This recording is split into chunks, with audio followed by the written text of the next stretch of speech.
sebelum ke Pancasila, kita harus selalu apalagi ilmu. Ilmu adalah pengetahuan yang tersusun secara sistematis, mulai dari fondasi, teori, sampai hukum. Nah, bedanya sama pengetahuan biasa adalah ilmu punya metode, sistem, dan objek yang jelas. Makanya setiap ilmu itu adalah pengetahuan, tapi belum tentu semua pengetahuan itu adalah ilmu.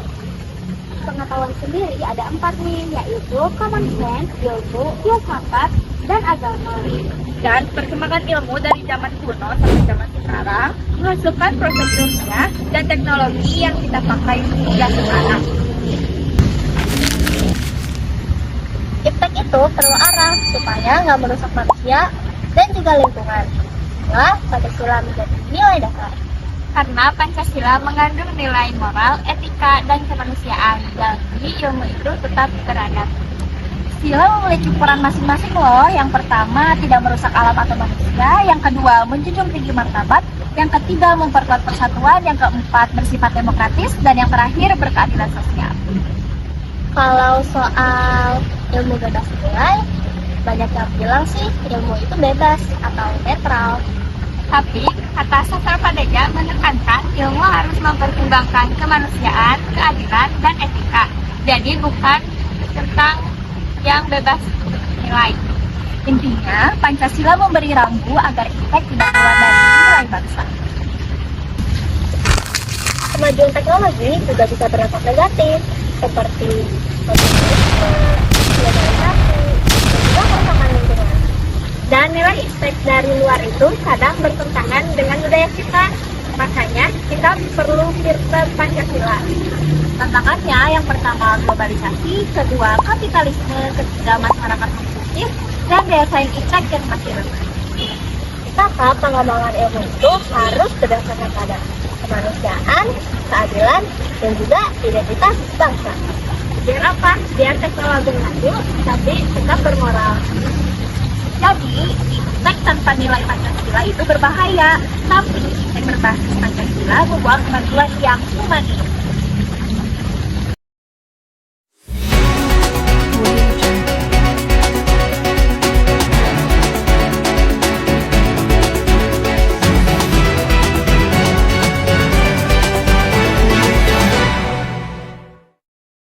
Keracunan makanan anak gue ini hobi.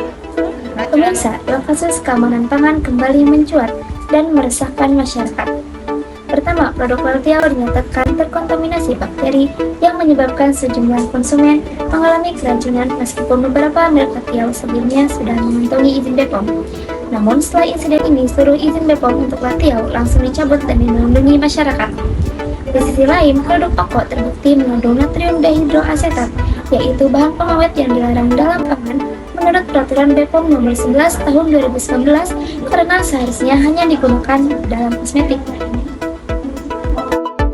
Kedua kasus ini berdampak langsung pada keselamatan masyarakat. Keracunan akibat Laltiau menyebabkan masyarakat muntah, mual, serta diare. Sedangkan dalam mengkonsumsi oko dengan kandungan natrium dehidroasetat menyebabkan masyarakat memiliki penyakit berkepanjangan. Fenomena ini menunjukkan bahwa masyarakat seringkali tidak menyadari akan produk yang terlihat aman serta terjual bebas di pasaran. Kasus ini juga berkaitan langsung dengan UU No. 8 tahun 1999 tentang keamanan konsumen yang menegaskan bahwa masyarakat memiliki hak atas keamanan, kenyamanan, serta keselamatan.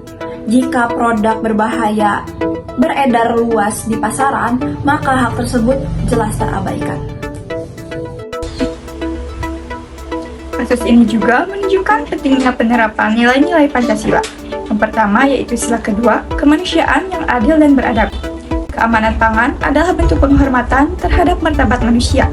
Produk yang membahayakan kesehatan jelas bertentangan dengan nilai kemanusiaan.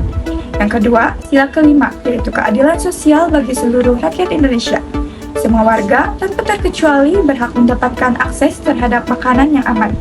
Ketika produk berbahaya lolos ke pasaran, maka kelompok rentan menjadi pihak yang paling dirugikan. Kejadian seperti ini tentu mengundang pertanyaan dari masyarakat, bagaimana produk berbahaya dapat lolos ke pasaran. Bahkan ada yang sempat memperoleh izin edar. Walaupun pemerintah telah berupaya melakukan pengawasan, kasus ini menjadi pengingat bahwa sistem pengawasan perlu terus ditingkatkan, baik dari sisi pengujian, pengawasan distribusi maupun penindakan. Sebagai bentuk pencegahan, masyarakat bisa memanfaatkan teknologi dengan cara memindai barcode BPOM melalui aplikasi resmi untuk memastikan, yaitu memastikan status izin edar, riwayat dan keamanan produk, kemudian apakah produk sudah ditarik peredarannya. Teknologi ini membantu memperkuat perlindungan konsumen sekaligus mendorong terwujudnya nilai-nilai Pancasila. Sebagai penutup, kita semua, baik masyarakat, produsen, maupun pemerintah, perlu berperan aktif dalam menjaga keamanan pangan di Indonesia. Berikut langkah sederhana yang dapat kita lakukan. Pertama, memeriksa izin BPOM dengan menggunakan scan barcode. Kedua, menghindari produk dengan asal-usul yang tidak jelas. Ketiga, melaporkan temuan yang mencurigakan. Dan yang keempat, memperhatikan kondisi kemasan dan juga label. Dengan kerjasama yang baik, serta penegakan aturan seperti Undang-Undang Perlindungan Konsumen secara konsisten, kasus serupa dapat dicegah di masa mendatang dan nilai keadilan sosial sesuai Pancasila dapat terwujud. Sekian dan terima kasih.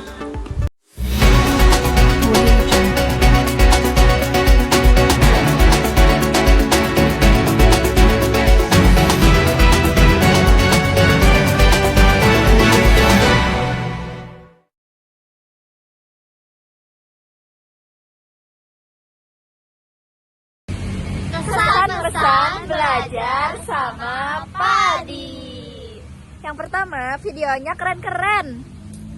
Belajar sama Bapak menuntut kita untuk berpikir kritis.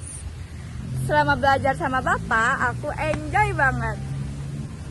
Buat aku yang kepoan, belajar sama Bapak itu menyenangkan banget, soalnya aku bisa banyak nanya. Belajar sama Padi bisa nanya banyak hal.